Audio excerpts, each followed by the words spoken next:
Welcome back, webheads, to the next episode of the Spidey Swing-Bys podcast. I'm your host, Christian Ashley, a systematic Geekology, as we continue on through every single appearance of Spider-Man. Today, we're going to be in Amazing Spider-Man 1 and 2, as he's gotten a new title after Amazing Fantasy 15. We'll start off, of course, with Amazing Spider-Man 1, but just a quick note, this is a show that does not have edits, so if that is something that offends you, if you heard what I heard on the last episode and it really grinded your gears as much as it grinded mine, I understand. Go in peace. For everyone else, thanks for sticking around. Let's get into this bad boy. Amazing Spider-Man number 1. The release date is December 10th, 1962. This is written by Stan Lee and Steve Ditko, penciled by Steve Ditko, inked by Steve Ditko, and colored by Stan Goldberg. Also lettered by John D'Agostino and edited by Stan Lee. All right, so what else was happening in Marvel this month? Well, plenty. In Journey into Mystery 89, we have the unforgettable villain, the Thug, the imaginatively named Thug, fighting against Thor, who has to fight him and his mafioso gang when Donald Blake has to heal him after robbery gone wrong or something like that, and he takes Jane Foster hostage in a contrived way to make this completely normal human man last an entire issue against Thor. Not Lee and Kirby's best, shall we say. Then in Tales to Astonish 41, we have Ant-Man fighting against the interdimensional villain Cullen, because, in the 60s, you had pretty much 3 ways. I mean, there's more, but actually 4. I'll give them 4. Villains you could bring into a story. You have your extra-dimensional villains, you have your mafiosos, you have your aliens, and oh gosh, I just had the other one in my head. Why can I not think of it? This is off to a stellar start. I'm sure it'll come to me later, and you go, "What are you talking about, Christian?" But and commies. Commies are the other one. Thank you, Christian's brain. So these just keep happening. We'll see more of this, and in fact, we'll see some aliens in Spider-Man and Amazing Spider-Man number 2. Then we get to Fantastic Four, where we have the first true official crossover of the reintroduced Marvel Universe, and that's a lot of caveats there. Once again, talked about how the Human Torch of the 40s and Namor had crossed over forever ago, and we're going to see this month Spider-Man interacting with the Fantastic Four in Amazing Spider-Man number 1. But this is when they fight against the Incredible Hulk in a very fun story. We get the Thing somehow being mistaken for the Hulk because we need him to be confronted by the army or whatever. It's still a fun story. Then let's have a fun story, because Strange Tales is Strange Tales, as we're going to see very often here. Strange Tales 106, the Human Torch is tricked by the wily acrobat into performing a heist for him. And then he fights against the villain. His secret identity, air quotes, is revealed to the residents of the town he's in. They just wanted to respect his privacy. At a very early retcon, because they wanted him to have a secret identity, until they realized, oh yeah, that's stupid. Everyone knows who Johnny Storm is. Then also this month, a very important part of the month, we get Tales of Suspense 39, which is the first appearance of Tony Stark, Iron Man, as he becomes Iron Man for the first time in order to escape the clutches of Wong Chu. So that is everything that was happening in Marvel this month. Let's actually get into the Spider-Man part of it. The reason why you all came here, we start with an amazing cover. I mean, sorry, just using the word amazing kind of feels disingenuous at times when you're talking about a comic named Amazing Spider-Man, or you were talking about Amazing Fantasy. But what else can you say? You've got something that's going to grab your attention here. If you're an early reader of the Marvel comics, and even now, you go, wait, Spider-Man's going up against the Fantastic Four? What's happening here? That's pretty cool. I'm going to buy that comic, which is exactly what a cover is designed to do. We see him kind of caught in this kind of glassy container, the Fantastic Four all around him. We get the word bubble. The Fantastic Four think I'm trapped, but they don't suspect my real power. And I got to tell you, that grabs attention. Then we go into the issue proper, and we see people calling him a freak, a public menace. We get J. Jonah Jameson showing up for the first time without being named. At the initial part, he'll get a name later on in this book. We get a quick origin recap of Spider-Man for those who hadn't read Amazing Fantasy 15, of him wanting to give up being Spider-Man, but at that same time, oh, by the way, I don't know how this is possible, and I'm so ashamed of myself. The amount of times I called the burglar, the thief, or the robber instead of, the name everyone knows him by, the burglar, astounded me when I was re-listening to this in podcast form, because I always critique myself and go, wait, okay, you should have said this, you should have done that. And then I was going like, why did you keep calling him that? I don't know why. I just don't know. He's the burglar. Why would I ever call him the thief or the robber? Yeah, that's a description of what he's doing, but he has a proper, noun, as it were, associated with him. I don't know, man. So, anyways, we see the recaps. You have Uncle Ben being dead, Aunt May and Peter being left alone, and we see her being. Did renters? Did they rent the home? Did they not own the home? This guy shows up. Maybe it's just a clear way of saying, "Hey, the rent is due." It's kind of weird, but this gets Peter thinking, "As oh, well, we still need money. Our primary breadwinner is gone. Maybe they made some bad financial decisions. They don't have much of a nest egg. Even though this was the '60s and things were a lot more affordable, still possible." Then we go here and we see Aunt May tell him, like, look, you stick to staying to school. You've got to continue your studies. But Peter, having learned his lesson about great power and great responsibility, knows he needs to make money to help her be able to afford the house that they live in and the things that they want, the food that they eat. So he's going to use his powers as Spider-Man for that. So that I used to be just about me, all the showmanship there, but he's going to, call his agent and, get another showing. We see him in school with his friends, his compatriots, fellow classmates at this time in history, talking about how they're so excited. The admission to see Spider-Man is only $1. Can you imagine what the inflation that would be? Listen to my sister talk about some of the concert tickets she tries to go to, and the hundreds of dollars. And she's always wanted to go to this Taylor Swift concert, and you have to give up a kidney essentially to be able to afford it. Like $1 sounds like a steal to me to see Spider-Man. But they make fun of Peter because that walking bookworm's just going to stay here doing his science in the middle of science class, which is what we should all be doing. And of course, they don't know that's the whole dualistic sense of Spider-Man. No one knows that Peter Parker is Spider-Man. And they see this whiny little geek who looks not very impressive at all. And he's also doing these amazing feats of Spider-Man. He goes and does the show, and they get the time to pay him, but I think they weren't thinking this too much in Amazing Fantasy 15, but now that these to set the boundaries of Peter Parker's new life here as Spider-Man, they have to do these things. Well, they give him a check or to give him, cash. That raises questions, because we have this little thing called the IRS, and they want to make sure that everything is handled correctly because they're going to get their money. But and he's just like, look, I can give it to you as Spider-Man, this check, but you're going to have a tough time cashing it because any idiot can put on a costume. And, even if he performed the feats, I mean, that wouldn't necessarily mean anything because they don't know his identity. He doesn't have a driver's license, a social security card or anything. Then we go over to see J. Jonah Jameson writing his new article. The agent says that Spider-Man's done here because the public sees him as this menace, because Jameson sees him as a masked menace who's taking the law in his own hands, a bad influence on the youngsters of the city. And it's what this issue does really well is it brings up the conflict that is eternal between J. Jonah Jameson and Spider-Man. And this is such a great introduction to this character because he's been memed to death. He's been plagiarized and XP'd to death in other ways. But there's a reason for that. It's because he kind of set the standard for a lot of the characters that would oppose our main hero. Like, how could you oppose Spider-Man? He's doing good things, but we don't know who he is. He could be using these to get, steal money from criminals after they've stolen from a bank or something like that. Like, he's not an officer of the law. He's a vigilante. And, there's still parts of this you go, okay, Jameson has points. And that's the best thing about Jameson is he does have points.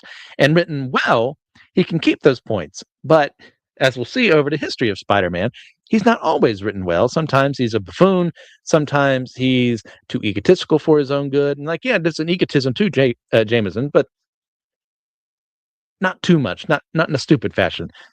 So he tries to get Spider-Man outlawed, and to contrast Spider-Man with a public figure, and yeah, he has a personal stake in it because it's his son. He brings up John Jameson, who is a test pilot for NASA, uh, who inexplicably will be, putting rockets in New York City instead of Cape Canaveral. But comics, and see Peter reading the paper, getting very upset about all this. Um, it's like he knows that he's a good man. But he's trying to find work, part-time job. So like he can't have a full-time job because that would take him away from his studies, and he doesn't want his aunt to get angry. But he does need to make some money to help her out. And he sees her walking around, and she's pawning off her jewelry. And this is a very sad scene for what is going on here. It's crazy for this kid. Like he shouldn't be having to do this. Like it makes no sense for him to be the primary breadwinner, except that's the reality that he lives in now. And that personal responsibility is going to weigh heavily on it because he knows his aunt doesn't want to give up her jewels. Like they were precious to her. They were gifts. But what's more important, the gifts and then your possessions, or actually taking care of the family that you love? So Peter gets upset. He's angry. He can't perform publicly as Spider-Man because of Jameson, so he can't make money. And even if he did, he can't even cash a check or anything because, we have laws and the like for a reason. Yeah. Then we see him go watch the space launch of the new test rocket that John Jameson is going to be inside. You see Jay Jonah, like, congratulating him because he's super proud of his boy. Like this is something to be proud of. And and John Jameson, compared to his dad, is a much more humble man. And the comparing and contrasting between the two of them is also a really fun part of the Spider-Man mythos. We'll see as time develops here. But unfortunately, the forward guidance package breaks loose from the capsule and falls into space. So he is just like zipping around with no way to actually direct himself. You see like the actual panic in Jonah's face as he's been allowed access to somewhere he really shouldn't be. But, lots of things, a newspaper man and being the father of, the test pilot probably led him into this moment. I don't know if Stan and Steve were thinking that far into what they were doing in a story here. But there's a very real chance that he's going to be lost. And they attempt like this fantastical way of like parachuting a net in front of it, but they misjudge the distance. And Peter decides that, look, I'm not going to make any money from this, but I have the power to do this. So I'm going to come out as Spider-Man, even though everyone hates me because of the father of the person I'm trying to save. And if that's not Peter Parker, I don't know what is. And he goes onto the military base and like, he tells them, we see Spider-Man without the hyphen again. And Jonah accuses him of being like a glory hound, publicity-seeking phony. He's just trying to take advantage of the situation. But Spider-Man's like, look, I'm going to show you how this is done. And unfortunately, we see a part of the younger characterization of Peter Parker that I appreciate a lot, in that this is a stupid decision that a child would make. Instead of, waiting for people to radio ahead, like, hey, we've given Spider-Man permission to try and do something about this. He gets onto the base and he starts webbing up soldiers who get in his way and then kind of hightailing it and commandeering a plane with a pilot and to try and solve the situation. And what this causes is for that menace and threat to be seen as something more likely by people who otherwise would have been okay with him because he's being rash, because he's not thinking as well as he would have if he was like taking a time in a very boy way of like, okay, I've had the idea, let me do the idea, versus I've had the idea, let me consider the idea before I do the idea. But that's part of the immaturity of younger Peter Parker. And you need a flaw like that in your character. This is something he needs to grow beyond. And some writers have handled this extremely well as he grew up, went to college, and became a family man and the like. And then others who would rather he stay right here because why would we ever have change in any kind of comic ever? There's a reason the manga industry is kind of killing the comics industry right now. Not completely. I'm not one of those doomsayers. It's over, but look at the numbers. There's a huge difference. So Spidey gets on the plane and he's going to web onto the rocket ship module, whatever. Manages to do so, and then gets to the capsule itself, and he attaches the missing unit to that and is able to parachute to safely. John Jameson is saved. See, even Jameson is happy about this. And then Spider-Man, also one of the things he does that a lot of people throw against him very early on is that he leaves the scene instead of debriefing people or anything like that. Um, we see him kind of going through all this. So I'm getting a call. I need to let them know that I can't talk to them at the moment. Sorry, I know this is really thrilling podcasting right now. This is exactly what you all came for on a Spider-Man podcast. There we go. All right. So what Spider-Man has now done here is he's made himself look worse than he actually is because he didn't stay and explain himself to everyone.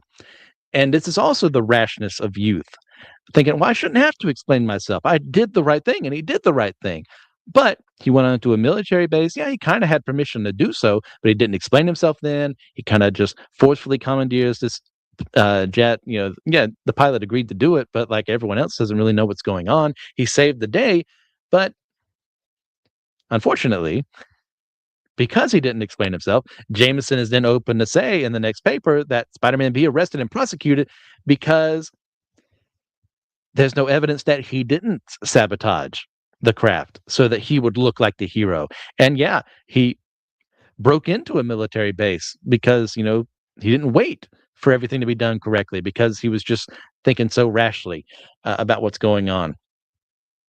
And that's like a huge contrast of where Peter is now, or at least where he should be, as opposed to like in the Wells run, where you get a moment of him panicking and wanting to save Mary Jane because of, dimensional shenanigans. And instead of explaining himself to his friends,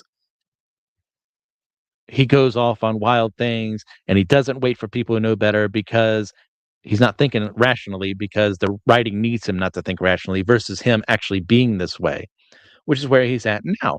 So it makes sense that he would be wanted now. There's even a reward at the FBI to capture him. And Peter is very upset by all of this because it's not his fault. He was doing the right thing, but unfortunately, part of being Spider-Man is doing the right thing. And when you don't handle things correctly, you're being seen as evil. So that's the first part of our story. Then we go to the second part where we see him versus the Chameleon. And as he's reading through the paper, he sees a little article on the Fantastic Four, and he's like, "Oh, well, that makes sense. They must make some money. I'm going to go join the Fantastic Four." And with his natural abilities, he'd make a perfect fit for the team. Like, this is once again a very youthful way of thinking. I see the thought process immediately. Fantastic Four superheroes. My name is Mud, but if I join them, I could make some money, and my name will be redeemed. And that's as far as his mind went. So he infiltrates, the headquarters. The alarm goes off. The FF are there, and they see it's Spider-Man with a hyphen this time. Thank God. And he gets inside, and the moment he does, that's when we see the plexiglass cage come down and keep him inside. And Spider-Man, of course, breaks through it, even though it costs Reed thousands of dollars. So he goes to fight the Thing, and he takes a punch from him. Then he flips him onto the Human Torch. Mr. Fantastic trying to understand like what's going on, but Spider-Man, once again in that youthful brashness and enthusiasm, isn't thinking correctly. Webs up Reed's arms. The Invisible Girl, because she's the Invisible Girl at this point in history, won't become the Invisible Woman until the 80s. Tries to lasso him, but his spider sense goes off, and he's able to whirl her around with the rope that she was trying to trap him with. Then we get, of course, the Human Torch calling him an animated insect, which, of course, is false because spiders are arachnids, but I don't expect Johnny to know that at this stage in his life because, like Peter, he's a dumb youth, a dumb teenager, as it were. So as he's going down, he's trying to take down the torch. And finally, Mr. Fantastic grows a little bigger to close Spider-Man's path off and prevent the Thing and the Human Torch from fighting him. And he's like, look, like, why don't you just tell us why you're here? Which is one of the greatest and dumbest parts of comics. Let's you and him fight is the trope.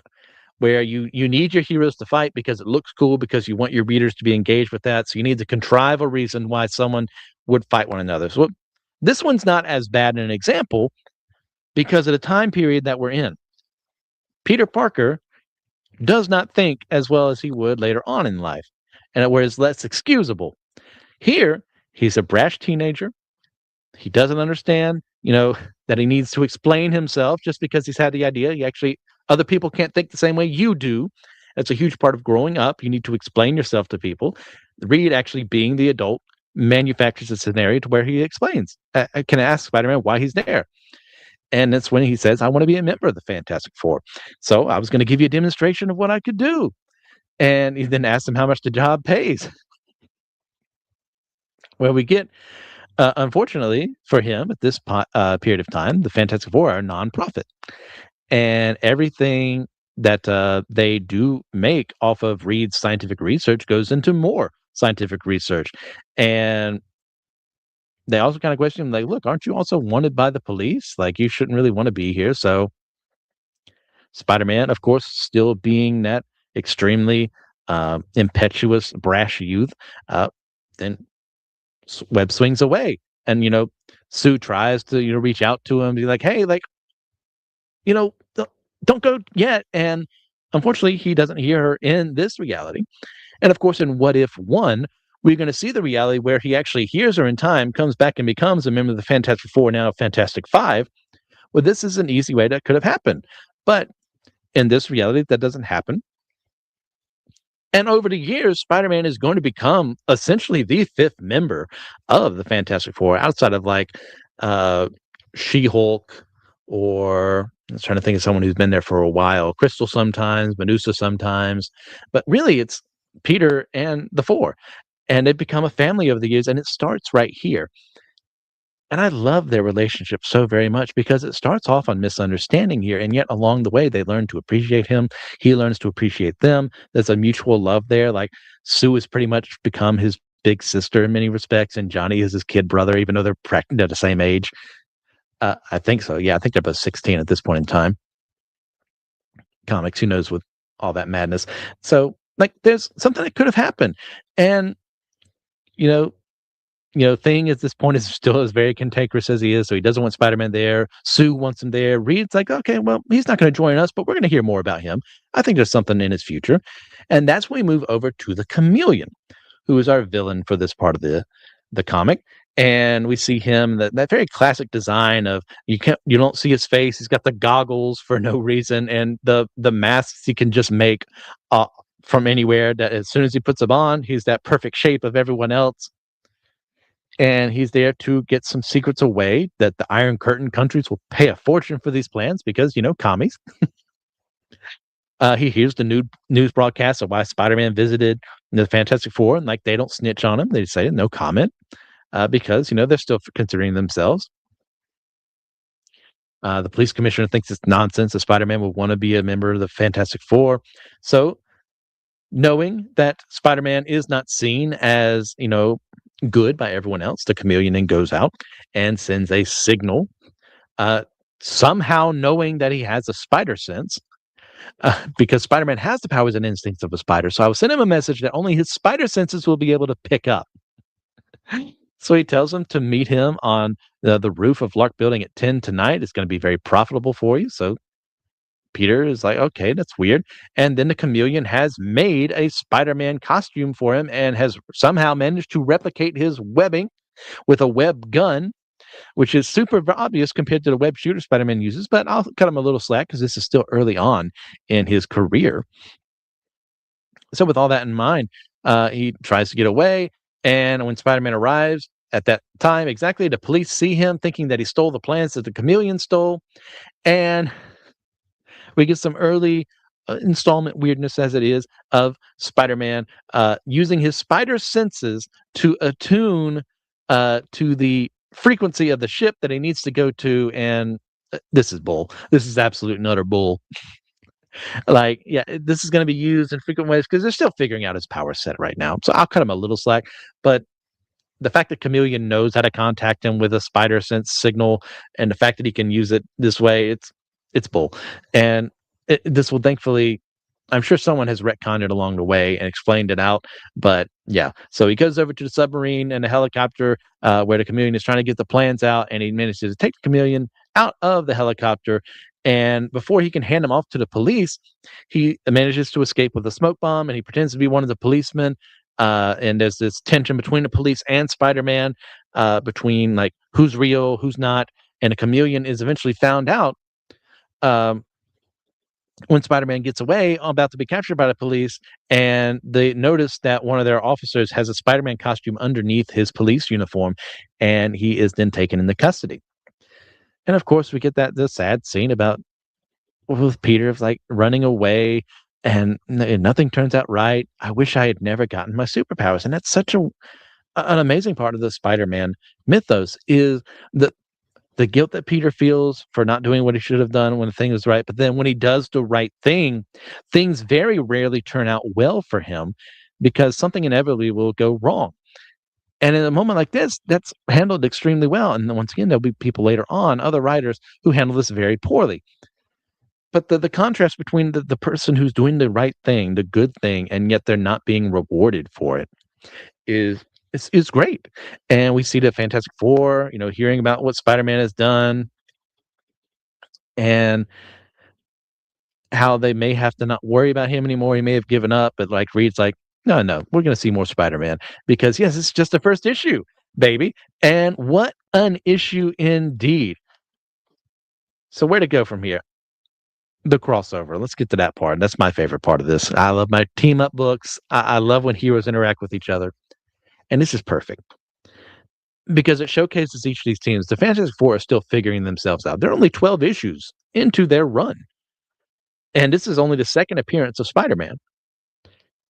And yet, Lee and Ditko are able to weave it in a way to where they play off of each other in ways you wouldn't expect off the very beginning. But in any other book, this would be like when we make the Fantastic Five, because there's this younger hero who's trying to prove himself, who is seemingly seen as this, who is seen as a criminal by other people, and yet, why don't you join us? And they even like, we'll pay you a little bit, because.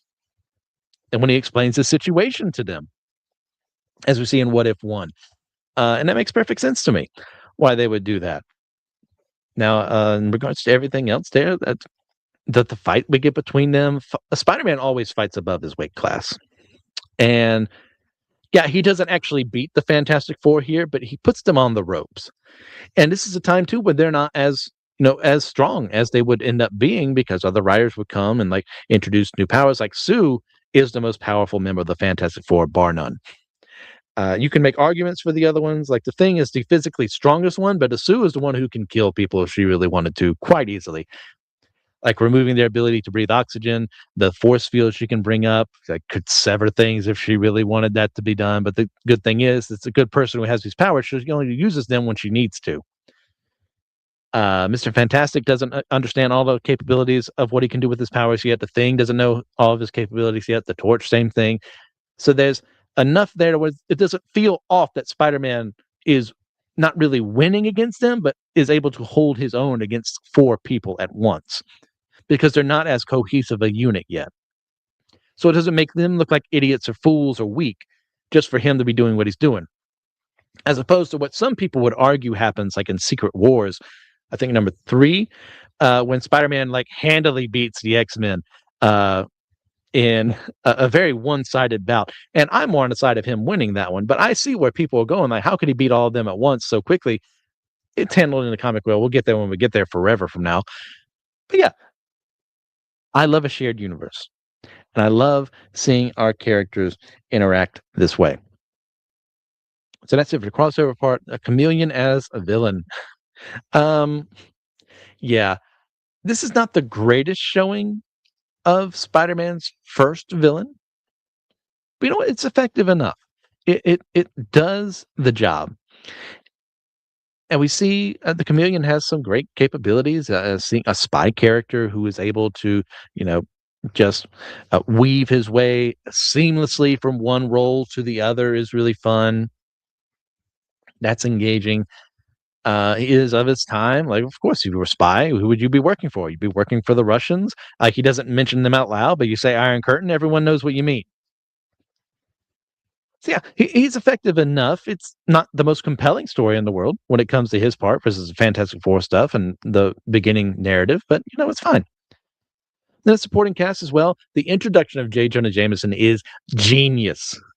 I love Jonah so very much because when written well, he's amazing.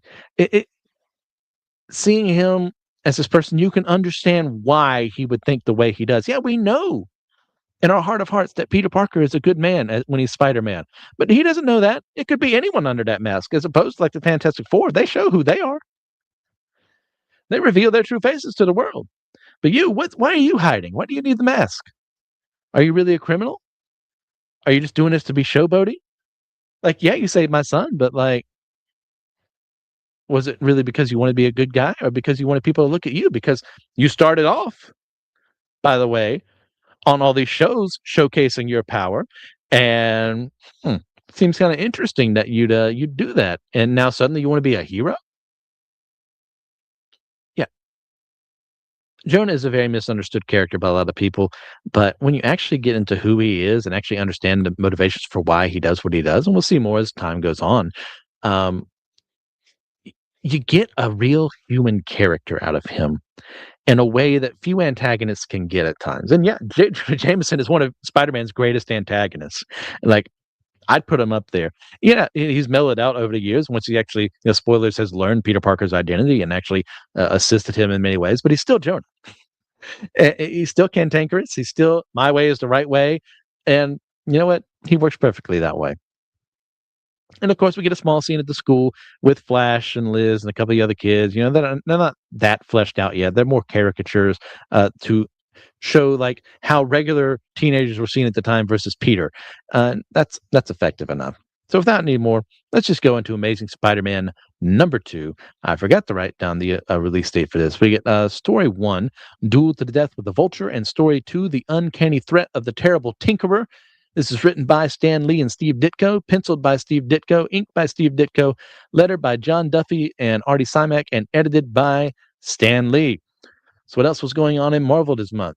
So you may notice there's a gap between these because originally Amazing Spider-Man was like on a bi-monthly schedule, and I can't remember when that changes to a monthly schedule. I think when they actually saw the sales numbers and saw, oh man, we have a hit. That's when they changed that. So in Journey into Mystery 91, Thor battles yet another forgettable villain, this oriental mystic, as it were, of the time, Sandu, who is empowered by Loki to attack him. There's something about a bank. It is what it is. Then Ant-Man and Tales to Astonish 43 faces the unforgettable menace of the Time Master before he dies of old age. Guy gets let go by a company because he's old, so he tries to master time, and instead of using that to make money, make a fortune, he decides to become a supervillain. Wow. In Fantastic Four 14, on the other hand, we get a good issue of the Fantastic Four being menaced by a puppet master controlled Namor the Submariner. A good way that lets you and him fight. Well, let's have the puppet master control you. That's a good way to do it. Then, of course, we have Strange Tales 108, where the Human Torch faces off against the painter and the artwork he brings to life. Not the worst Strange Tales story, not the best. Then we have, finishing off here, Tales of Suspense 41, where Iron Man duels Doctor Strange, but not that one. A very early, once again, forgettable villain. Stan, Jack, and Steve, and the other people who would write every now and then and submit things that way, they're figuring themselves out, like which villains stick, which ones don't. As you can see this month, a lot of stinkers. But let's actually get into the issue proper. We see him facing off against the Vulture above the city of New York. It doesn't seem like he's able to use his webbing. The spider sense is going off. Then, of course, we see a hand holding a gun, menacing him with the terrible Tinkerer being brought up there. And I would argue, I'd say the issue's better than the next panel we get there is pretty good. So we see citizens walking around their lives in New York City, and a shadow over them is a vulture. We see an old man in a green suit with wings, flying around as he steals a briefcase with a fortune in bonds. He cries out for help, this man, but unfortunately, the Vulture gets away. They say how it's impossible for this man to fly without any sound. He's more of a gigantic bird of prey than a human. So we didn't go over not to the Daily Bugle because that hasn't been established yet. We go to Now Magazine, J. Jonah Jameson Publishing, where he wants to devote the entire issue, because magazines used to matter back in the day, to the Vulture, and he keeps printing stories about Spider-Man too, but he wants to destroy both of those menaces at once. He needs pictures. He needs pictures of the Vulture, and he needs someone to get them. So, of course, our teenagers are reading Now Magazine, and there's Jameson offering kind of a bounty, as it were, on pictures of the Vulture, and Peter, listening in on what they're saying, goes, man, I hadn't really considered that before. They pay big money, these magazines and eventually newspapers, when that's brought in. And as someone who can web swing around the city and get visuals that no one else could do, like, it makes perfect sense for him to go out and do that. So they're teasing him about not being able to know what's going on in the outside world because all he cares about is scientific formulas. And Peter calls Flash Moose, and I don't know if this is supposed to be an early idea of them. They didn't know this was Flash, or if it was going to be called Moose, and they wanted to go all Archie about it. I can't remember when Archie happened. I've never really read those. I know there's a big dumb oaf named Moose because of Robot Chicken, but that's about it. So yeah, whether he knows it's Flash or not, or this is just supposed to be a nickname because he has kind of that Moose kind of characteristic of being a big dumb idiot. Sure. And then Peter, the classic, I've said this out loud, but let me think. If you ever actually knew that I was Spider-Man, what would you actually think about me? And he decides that he's going to go and make money, taking pictures of the Vulture and Spider-Man so that he can send them to Jameson and then profit off of that. One of the great parts of their relationship, too. And his teacher gets very upset with him because he doesn't, pay attention to, his chemistry, experiment. And of course it goes boom because comedy. Then he goes back home, sees Aunt May, and he's, kind of convinced her he wants to take some pictures. So this miniature camera, which I can't imagine the quality of such a thing back in the day, compared to now, used to be Uncle Ben's, and she knows that he'd really want Peter to have it. So he's going to use it to help pay the bills. He's actually talked to her about this, which is very mature for Peter, especially any teenager at this time. So he's going to try and find a way to attach it to his costume, test it out. The Vulture is then reading a paper about why you would ever announce that there's a bunch of diamonds being transported across town. I don't know, but it's in the paper, so he reads it, and I'm going to do it. And even though he's not based in New York proper, he's based in Staten Island in this abandoned silo, he's going to go fly out and, take these jewels, and Spider-Man happens upon it because this is his comic book. And as the Vulture's thinking about his new heist, he drops a bunch of letters off to J. Jonah Jameson Radio Network, because that used to be big too. It's not a dying industry now, we swear.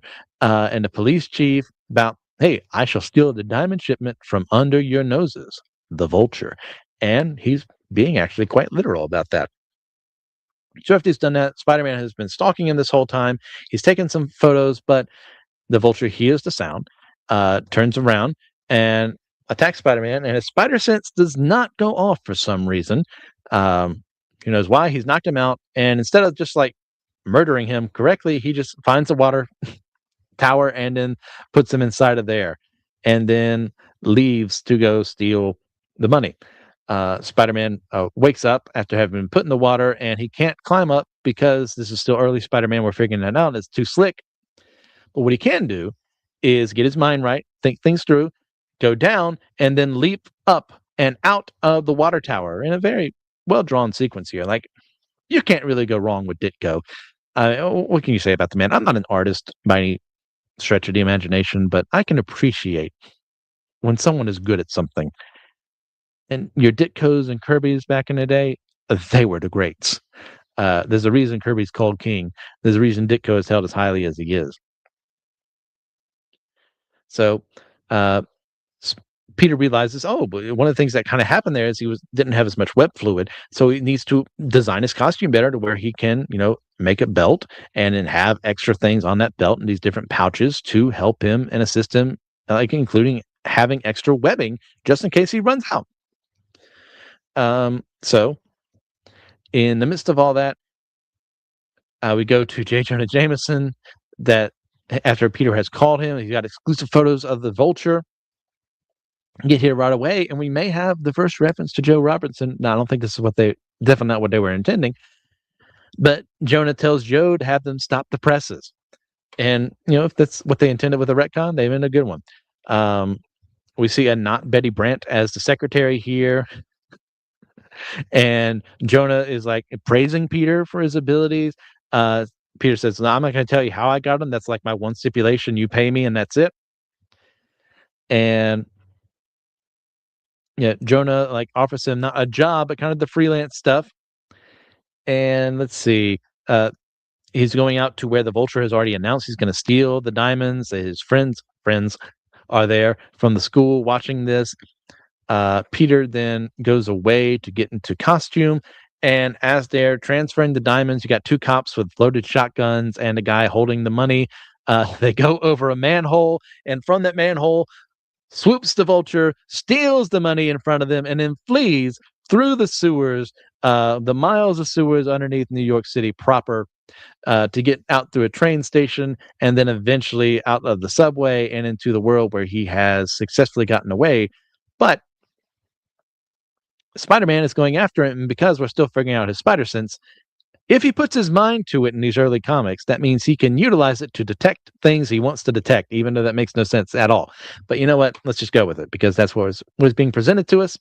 He's managed to follow the Vulture. It's time for round 2. Having learned from the previous experience, his spider sense actually goes off this time correctly. He gets out of the way, and he webs onto the Vulture, and using the gadget that he has built, having figured out exactly how the Vulture is able to do what he's doing, because you're not supposed to be able to fly like this. He uses magnetism to break the magnetism that the Vulture is using to fly, and it causes them both to fall. But Vulture manages to get away for a time, but falls down right as the police helicopter comes around, and he takes a photo of these proceedings, gives them to Jonah, and he's able to get the money he wants to help pay the bills for Aunt May. The Vulture is now in prison, and that is the end of that part of the story. Then we go to the terrible Tinkerer, and he looks so harmless, and yet the Tinkerer is one of the greatest menaces I've ever faced. So, oh gosh, so class ended a little early today, and everyone's making fun of Peter for thinking that that's a bad idea.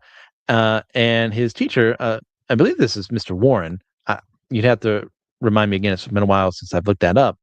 Is introducing him to a Professor Cobwell, and has recommended him to him because he knows of how talented Peter is. So he's going to work with Cobwell, who works on a radio repair shop. Who needs him to pick something up from a radio repair shop as part of his experiments. And Flash gets a little upset at this because, oh, so Teacher's Pet is going to help the nice little doctor with some experiments this weekend, while us other dumbheads waste time having dates and living it up. And Peter, snapping back because he's getting a little more confidence in his life, says, knock it off, Flash. You're darn right I jump at a chance to work with a brilliant man like Dr. Cobwell. As for you being a dumbhead, it's nothing to be ashamed of. You were just born that way. And the Peter Parker of now compared to the Peter Parker of Amazing Fantasy 15 would not have said this. And it's good, showing a little bit of growth there. Like parts of him being Spider-Man and being Peter Parker are commingling. And we don't see the fallout of that quite yet. We'll see it in several other issues. But Peter goes back home, puts on his Spider-Man outfit, then goes to the Tinkerer repair shop, and he's there to pick up that radio from Dr. Cobwell. The Tinkerer goes to get it. He looks like a old man. As Peter puts it, he looks like a character straight out of Grimm's fairy tales. Not exactly the most threatening figure in the world.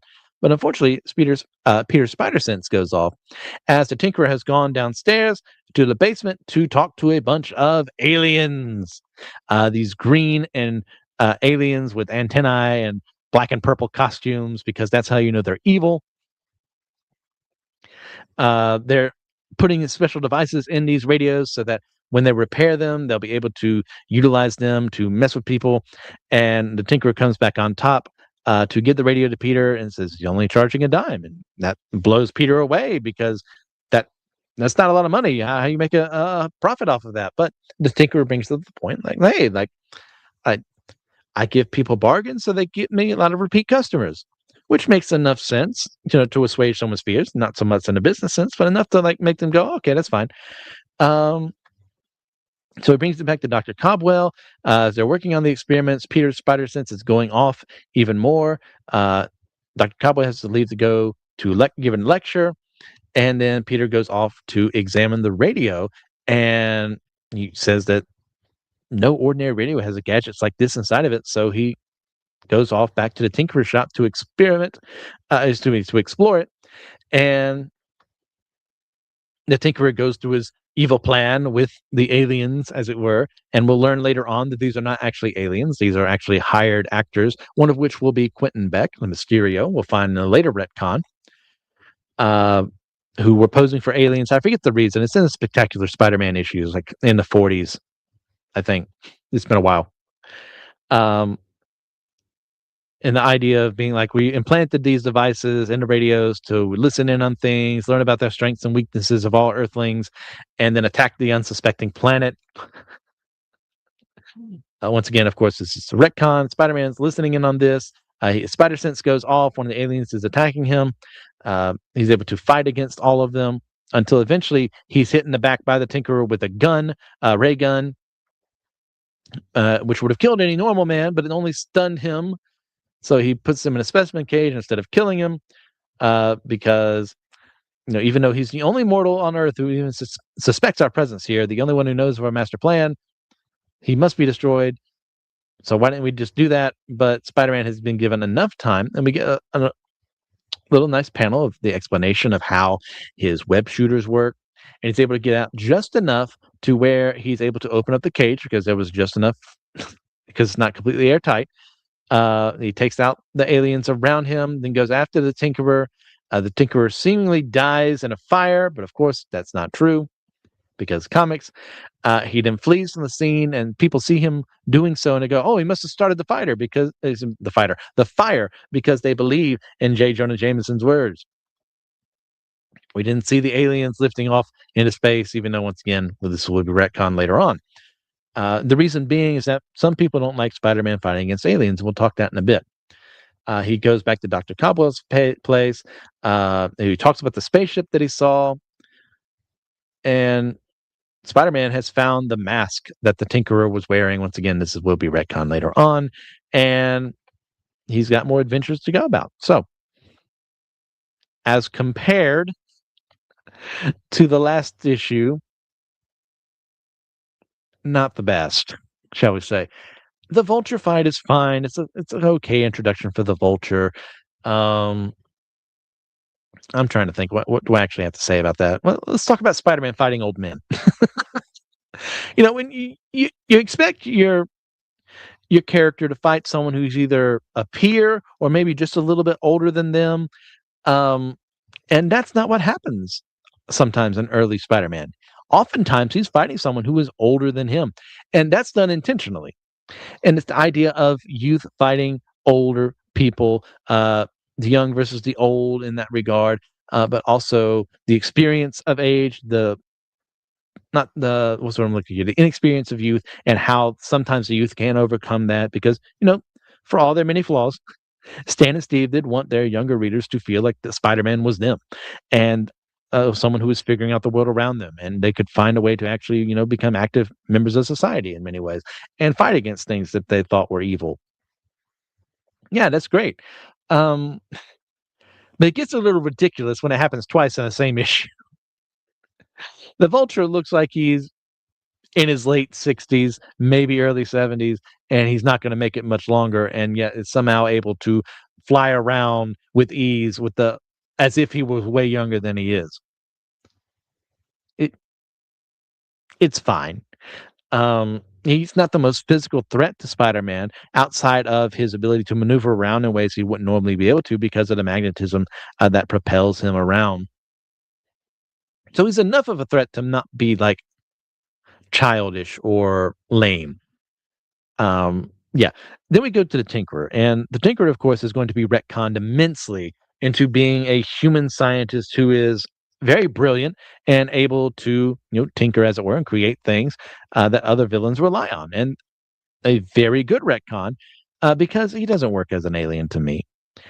And this is part of, like I said, the early 60s. You had like those four groups. There were other groups out there, but like those are your more popular ones. And aliens were an easy villain to face because if they're attacking Earth, they must be evil because they want to conquer the Earth. It was in all the media of the time, the 50s and 60s sci-fi films of the day. As someone who loves those, it happens over and over again.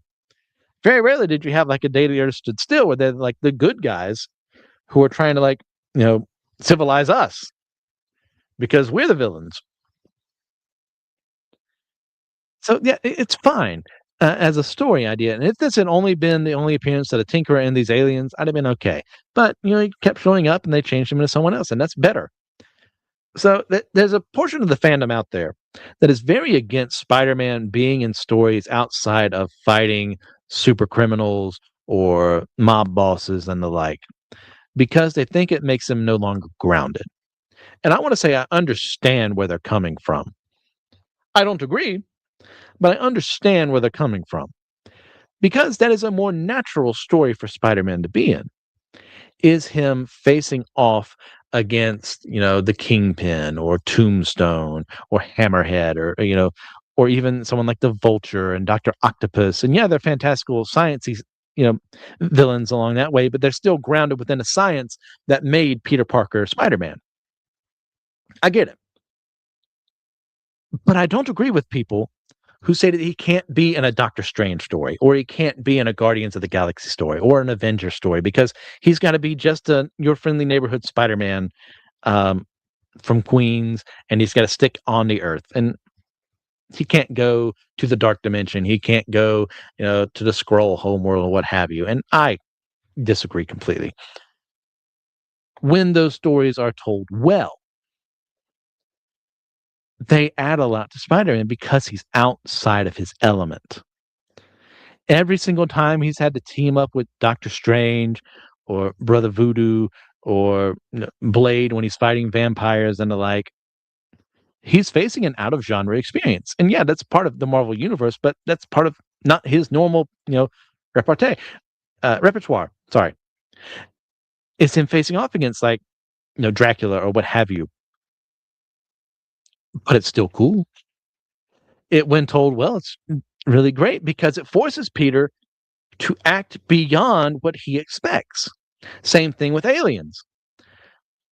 Him joining the Avengers, as he'll do later on in the 80s for a time, not becoming an official member, becoming a part-time member. There's a lot of issues there. Let's say 4 or 5 with him going into space and facing these threats, and he's like, this ain't for me, man.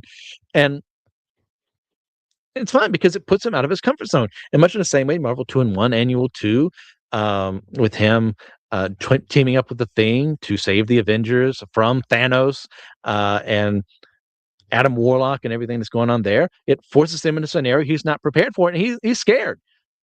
But then it forces him to act bravely. So once again, told well, I'm perfectly fine with that. Like even more recently, we have Joe Kelly's run with him gallivanting off the space after being beaten up by Hellgate through comic shenanigans and meeting up with this crew. I actually really like what he has done with that because it's forced him into a place where he's not comfortable and having to reveal a little more about himself than he normally would with other people so he can survive and get back to Earth. No issue with that. Not perfect stories by any stretch of the imagination, but they're still competently done and engaging enough to where I want to see what happens next because they're not done yet as of this writing. As of this recording. So yeah, my Spider-Man is just as much Spider-Man when he's fighting costume villains or when he's fighting against the forces of Dread Dormammu or fighting off against symbiotes across space and the machinations of Null. Even though I'm not big on Null as a character because I don't like that retcon, but you know what? It's been done enough to where there's really no point in trying to retcon it away. So that's it.